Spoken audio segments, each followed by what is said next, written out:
What's up, Fin fans? I waited a couple days after the news broke about Tua talking about Brian Flores, and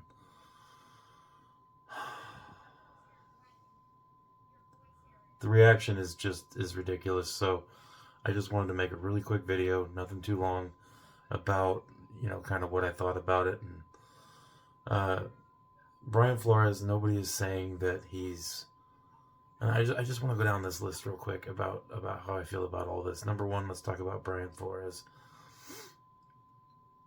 I don't hate Brian Flores. I don't think he's a terrible coach. I don't think he was ready to be a head coach. And I think that this whole situation with him and this coming to light about how he was and the things he did, and we're not saying did he do it or didn't he do it. He did it, okay? He sent text messages to Tua regularly. He screamed at him, yelled at him, and not just yelled at him like a football coach yells at him, tore him down. Let's not forget about where Tua came from in college and who he had as a head coach in college, okay? So to say that Tua doesn't know how to handle criticism is absolutely ridiculous. So just put that little baby to bed right now. It makes no sense to even say that. If you're using that as an argument, it's pointless. So if you're going to keep saying that, I don't really care what you have to say. He did some things he probably shouldn't have done, and Tua, it tore him down. It didn't make him a better player. It didn't make him grow as a player. It hurt him. So, in that interview with Dan Le Batard, Tua said, it's just snippets of the transcript, so I just wanted to cover this real quick. To put in simplest terms, if you woke up every morning and I told you, you suck at what you did, that you don't belong in doing what you do, that you shouldn't be here, and that this other guy should be here, and that you haven't earned this. And then you have somebody else come in and tell you, dude, you're the best fit for this. Like, you're accurate, you are the best whatever, you are this, you are that. Like, how would it make you feel listening to one or the other? There's been a lot of growth between year 2 and then going on to year 5 now. I'm not the same person I was last year or the year before. He said, you hear it, regardless of what it is, the good or the bad, you hear it more and more, and you start to actually believe that. I don't care who you are, you could be the President of the United States. If you have a terrible person that's telling you these things that you didn't want to hear or that you shouldn't be hearing, you're going to start to believe that about yourself.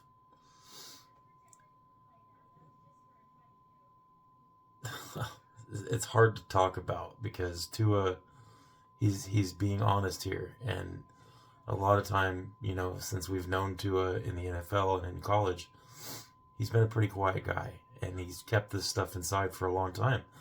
And I'm sorry, I've got a little bit of a cold, but the argument that Tua just can't handle hard coaching is just preposterous. And to say that hard coaching makes you better, it doesn't make you better. A lot of times, if the coaching doesn't, if the way you're coaching doesn't work on a certain player, then a good coach finds a way to motivate and to improve that player in a way that actually works. Otherwise, you're not coaching. So this whole thing about Brian Flores not being at fault here is absolutely ridiculous. Brian Flores absolutely was at fault. And in his response, he even said as much, saying that there was a lot that I could have learned from. I probably could have handled things a lot differently. I wish Tua nothing but success and happiness in his life and in the game of football. Number one, good on Brian Flores. I think he handled it well. I think to come up there and deny it like a lot of fans and YouTubers are doing, I think to deny it publicly and to say, well, Tua just couldn't handle my coaching, and that's why I didn't want him. Well, good on Brian Flores for not being as stupid as some of the YouTubers and some of the fans in this world. So, good on you, Brian Flores. And for the record, I always did like Brian Flores. I didn't have an issue with him. I don't approve of what he did with Tua and some other players on the Dolphins, but it doesn't mean that he's a terrible coach. And I think that, and this has been touched on by a few people like Ryan Clark and some other guys on some of these other, big name media members, but I do think that has a chance to make Brian Flores a better coach. And I think that going through this and handling it the way Brian Flores has definitely made him seem like maybe he will be better the next time he gets a head coaching job. And I do think that he deserves a new head coaching job. I think that when that opportunity arises, I think he's going to be better equipped to handle it, because this situation shed light on how he was and what he did that probably wasn't really the best way to handle things. So it'll be in Brian Flores' mind the next time he takes a head coaching job, and I hope he's successful, because I do like Brian Flores. But let's talk about a couple things since we're into this whole Tua and Brian Flores thing. And mainly, Mike McDaniel comes in, and that's the part I want to touch on here. Mike McDaniel comes in and basically turns Tua around, turns this whole thing around simply by communicating belief in him to show that, hey, you're going to be good at this, dude. I can see this coming. You're perfect for what we're doing, and I can't wait to work with you. Let's look at this. I'm not going to look at the 2021 stats, 2020 and 2021. That year, Tua didn't play a whole bunch, and it was his rookie year, so I'm just going to ignore the stats from that. Trust me, if I use those stats, it's just going to play into what I'm trying to prove anyway. So the fact that I'm leaving those out should show you guys that I don't need to use those stats, okay? So, moving on, 2022 and 2023, this is Brian Flores' last year as head coach, and to his first full year pretty much playing as the starting quarterback. He played 13 games, and that's the same amount of games that he played in 2023, 2024. So, I'm sorry, I'm looking at the wrong one here. 2021, 2022 is Tua's first year being the main starter. He played 13 games. And this was the last year of Brian Flores. Okay? Tua Tagovailoa, 2,653 yards. And we look at his stats. Game played, 13. Completion percentage, 263 out of 388. It's a 67.8 completion percentage. So Tua is already showing high accuracy numbers in his passes. Yards per attempt, 6.8. That's not that bad.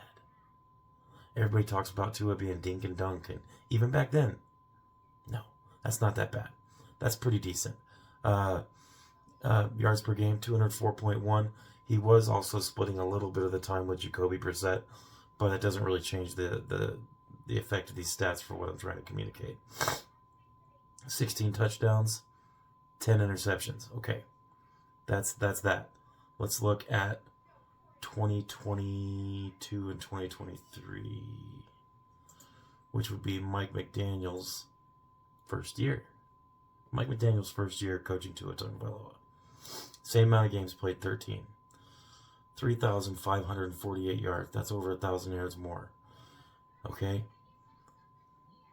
259 out of 400 attempts. That's 65% completion percentage. Still right there on that cusp of good job, buddy. That's awesome. Yards per attempt, 8.9. So that number jumps up another yard. So from 7 point something to 8 point something, almost 9 yards an attempt. Per attempt. That's not per completion. That's per attempt.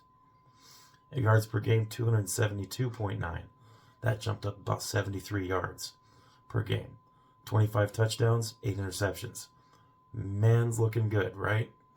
So, and that's the year with the concussions, and he played a couple games there where he was not okay. So, same amount of games played, improved in every statistical category.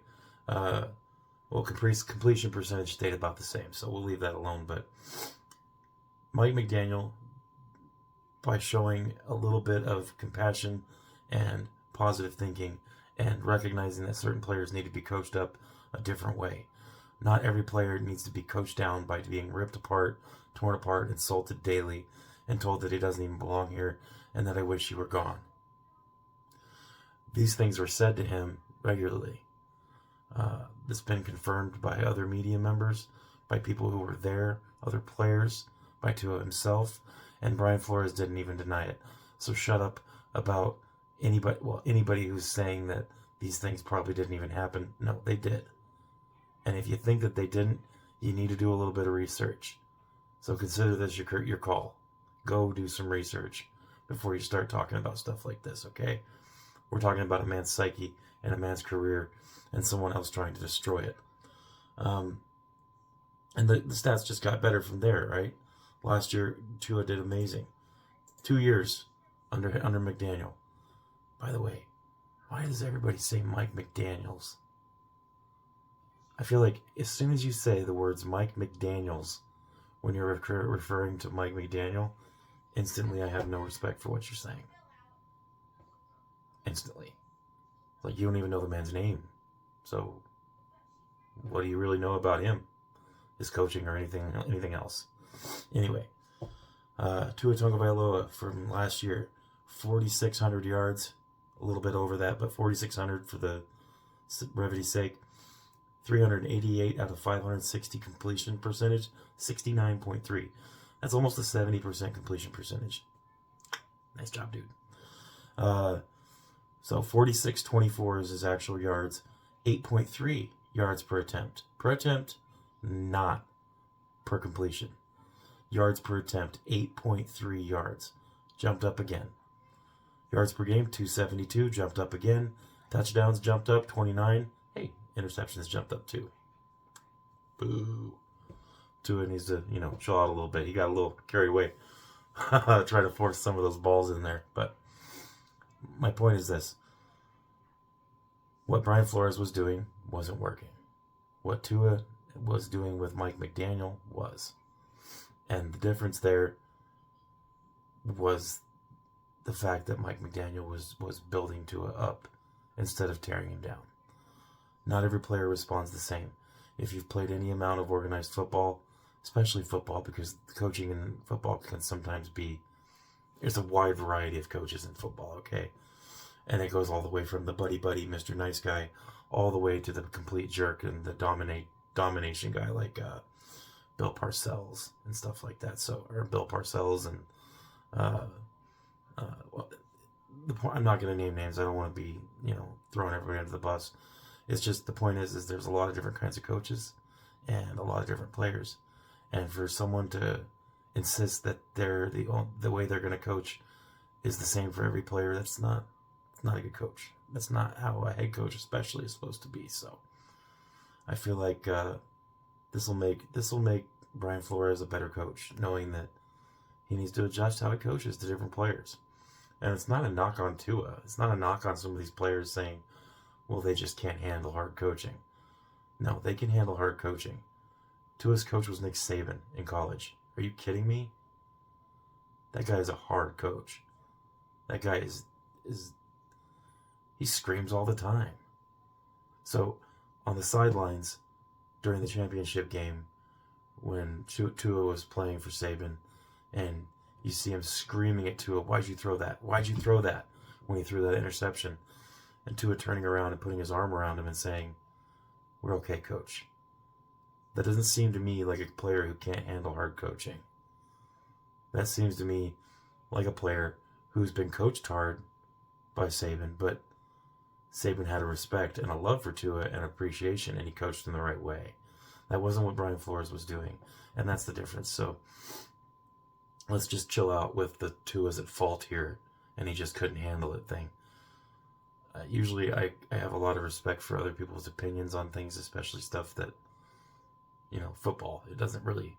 It's not the end of the world to have a disagreement in football, right?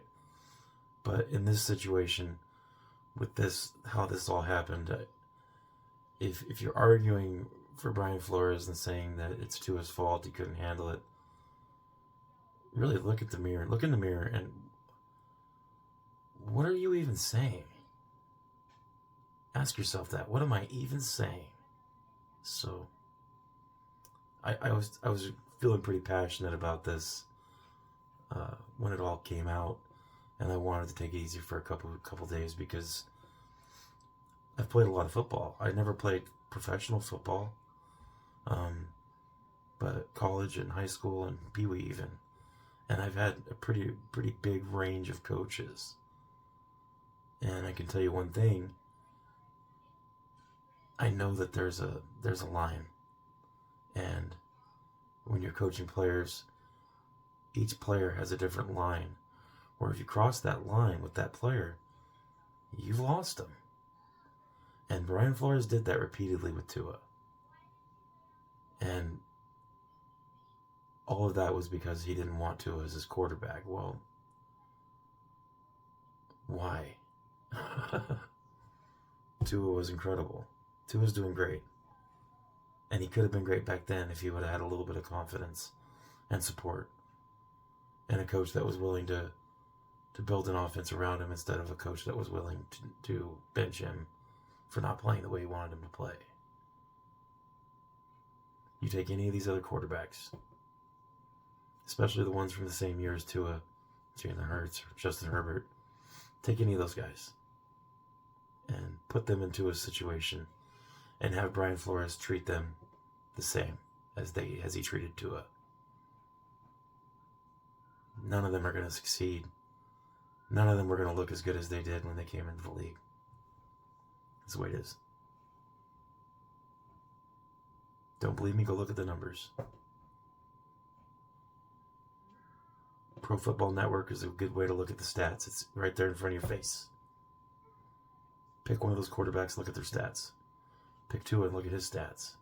Look at the difference when he got into a situation where he had an offensive coordinator that was the same and an offensive head coach that was the same for more than 1 year. Look at his stats. Look what he did. Look how he's doing. He is a completely different person this year. Not in a bad way. He's growing. He's learning. And for Tua to have the guts to stand up and say those things in that interview, I mean, that takes a lot of guts. It takes a lot of gall to sit there and say, yo, I was treated wrong. Especially when everybody around that was saying the opposite. So, good on you, Tua. Stick with it, buddy. That's all I got for you right now. I'm trying to keep this video under 20 minutes, so we're going to let this one go. And I won't talk about the Brian Flores thing anymore. But please, think about if you're one of those people on the other side of the fence. Just think about what you're saying. Think about how it would be if you were Tua. I mean, we can all sit there and go, well, I would handle it. I'd be just fine. I wouldn't, stick that chin up in the air. No, you wouldn't. No, you wouldn't. Nope. And I think that if you're honest with yourself, you would agree. So, good on the people who are actually standing up for Tua in this situation. Good on the reporters from Miami Sun Sentinel and the people down there in Miami that were in this situation and witnessed it and came to Tua's defense here and said, this is actually how it was. So, you guys all chill out with this whole Tua sucks thing. And Tua can't handle it. Tua can't handle it. He just didn't have to deal with what he was dealing with. And it beat him down. So, I'm happy with the situation he's in now. I'm happy with our coach. I'm thankful that our head coach has the ability to augment his coaching regimen to deal with different players. That's what makes Mike McDaniel a good coach. So, if you have any comments, please go ahead and let me have it. If you disagree, please go ahead. I promise I'm not going to tear you apart and coach you down because I disagree with you. I really want to know what you guys think. So, comment, like, share. If you feel like it, check out some of the other videos and subscribe. Thanks.